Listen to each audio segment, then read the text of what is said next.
ما نن کتل چې په 1500 روپۍ کې به څه ملاویږي، نو راځئ ما سره.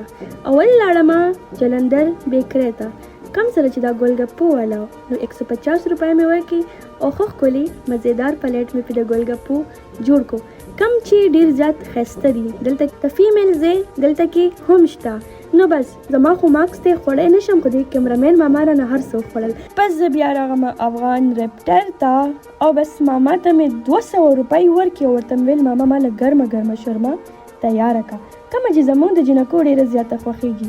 دې شورمې باندې راته سوس واچول او ډېره ښکلې جوسي شورما یې موږ ته تیاره کړه. دا په واره چوک صدر کې واقع دی، تاسو هم راتلی شئ. هماغه خبره بیا ده، موږ خو بهر خوراک نشو کولی، خو بس هغې نه بس بیا مې د خوږو ته زړه وشو. 150 روپۍ باندې مې ځان ته کلفي تیاره کړه چې کوم نوم باټا دی، اسم ښکلي نوم دی که نه اصل کې باټا. نو بس بیا موږ که خوړی نه شو، بس ماما ته مې وې دا هر څه راته پیک کړه، کور ته به لاړه شم او کور کې به آرام سره وخورم. اوکې بای ټاټا.